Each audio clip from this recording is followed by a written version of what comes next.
Singham 3 versus भूल भुलैया 3। तो लीजिए, फर्स्ट डे का रिजल्ट आउट हो चुका है और सेकंड डे के ट्रेंड्स भी मिलने शुरू हो गए हैं और इसी के बेस पे आप अंदाजा लगा सकते हैं कि कौन सी फिल्म कितना आगे जाने वाली है। नमस्कार, मेरा नाम है मनीष शर्मा और आप देख रहे हैं जनगण मन रिएक्ट्स। दो बातें हैं जी, सबसे पहले दो बातें। नंबर एक, दोनों फिल्में जब साथ चल रही हैं तो एक इतिहास रच रही हैं। मतलब ऐसा इतिहास जो हिंदी सिनेमा में अब तक नहीं देखा गया है, ऐसा नया रिकॉर्ड बनाया है। जब दोनों फिल्में लड़ रही हैं तो एक इतिहास रच रही हैं। इतनी नेगेटिविटी इससे पहले देखी नहीं गई। दोनों ही चीजें पैरेलल में चल रही हैं। जनता के जो रिएक्शंस आ रहे हैं वो भी मिक्स आ रहे हैं दोनों ही फिल्मों के लिए। दोनों ही तरफ की फिल्मों के लिए एकदम मिक्स रिव्यूज हैं। कुछ लोग पसंद कर रहे हैं, कुछ लोग नापसंद कर रहे हैं। तो चलिए डाटा की बात करते हैं। डाटा क्या कह रहा है? सिंघम 3 की सबसे पहले बात करते हैं। सिंघम 3 का डाटा जो है पहले दिन का सेक्निक के मुताबिक 43 करोड़ से ज़्यादा है। 43.5 करोड़ के आसपास का डाटा है। लगभग वही रेंज है जो आप लोग गैस कर रहे थे। और खास करके अगर ये क्लैश नहीं होता तो शायद डाटा इससे कहीं ज़्यादा होता, लेकिन क्लैश की वजह से ये डाटा हो गया है 43 करोड़ 50 लाख रुपए फर्स्ट डे का कलेक्शन, रफ एस्टिमेट। थोड़ा आगे पीछे होगा जो डाटा दाएं बाएं से आएगा। इसके अलावा जो सेकंड डे का 12 बजे तक का डाटा है वो क्या कहता है? वो कह रहा है 6 करोड़ 24 लाख रुपए। मतलब अगर हम दोनों को मिला दें तो हो रहा है तकरीबन 50 करोड़ रुपए का कलेक्शन दोपहर 12 बजे तक का। और अभी तो सैटरडे है, संडे है, 2 दिन की अच्छी छुट्टियां हैं, तो ये 3 दिन के अंदर फिल्म 100 करोड़ से ऊपर का बिजनेस बड़े आराम से करने वाली है। और पूरी संभावना है कि 100 करोड़ के बिजनेस तो 2 दिन के अंदर ही 100 करोड़ के आसपास तो ये फिल्म पहुंच जाएगी। बड़ी अच्छी खबर है सिंघम 3 के लिए, क्योंकि लॉन्ग रन के लिए अगर आप देखेंगे तो टारगेट सेट हो गया। क्लैश के बाद भी फिल्म अपना बजट आराम से निकालती हुई यहाँ पे नजर आ रही है। फिल्म चली कहाँ पे?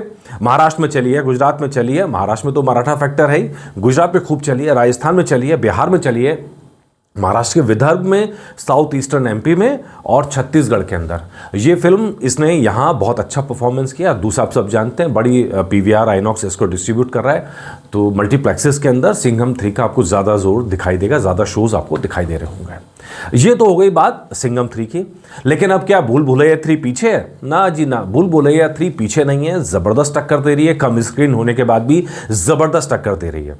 कार्तिक आर्यन, विद्या बालन, माधुरी दीक्षित, तृप्ति डिमरी, ये और इसमें कॉमेडी प्लस हॉरर का जो तड़का लगा है वो लोगों को पसंद भी आ रहा है। क्यों मैं कह रहा हूँ वो आप देखिए।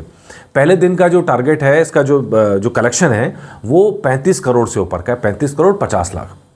या भी मैं वही कहूँगा कि अगर क्लैश नहीं होता तो परफॉर्मेंस इससे कहीं ज़्यादा होती, तभी स्त्री 2 को कहीं टक्कर देती हुई नजर आती। अभी तो स्त्री 2 बहुत आगे है इस लाइन के अंदर। अब ये तय है कि पहले दिन के कलेक्शन के बाद स्त्री 2 के आसपास तो नहीं पहुंच पाएगी फिल्म, लेकिन अपना बजट बड़े आराम से निकाल लेगी। हम तो आपको पहले ही एपिसोड बना के बता चुके हैं कि भूल भुलैया 3 ने मैक्सिमम अपना बजट जो है वो अदर चीज़ों से कवर कर लिया है। अब सिर्फ सवाल यह है कि जो बजट है वो बॉक्स ऑफिस पर कितना कमाती है, कितना नहीं कमाती है। लेकिन जो सबसे चौंकाने वाली बात यह है वो ये है कि दूसरे दिन फिल्म ने जो बिजनेस किया है वो जबरदस्त बिजनेस किया है। 7 करोड़ से ऊपर का बिजनेस दोपहर 12 बजे तक का। ये सिंघम से ज्यादा है, सिंघम 3 से ज्यादा है। तो यहां संभावना ये लग रही है कि दिन ढलते ढलते डाटा थोड़ा बहुत चेंज होगा, लेकिन यहां बराबर की टक्कर देते हुए या थोड़ी लीड लेते हुए यहां पे फिल्म नजर आ रही है। इतना ही नहीं, भूल भुलैया 3 में जिस तरह से रिस्पॉन्स मिला है पहले दिन का, हमने तो आपको बताया था कल भी कि जब सिनेमा देखने गए तो दोपहर 12 बजे तक का टिकट का रेट अलग था, मतलब कम रेट था वो नॉर्मली नेचुरली, लेकिन दोपहर 12 बजे के बाद के जो शोज थे वो भी रीजनेबल रेट पे थे।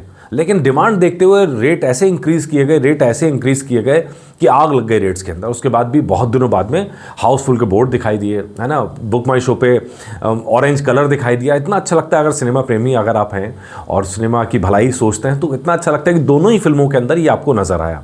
ये चली है आपकी वेस्ट बंगाल में, राजस्थान में, दिल्ली में, यूपी में और सेंट्रल इंडिया के अंदर, जिसमें एमपी भी आता है कुछ हिस्सा, और ये सब जगह इस फिल्म ने अच्छा किया है।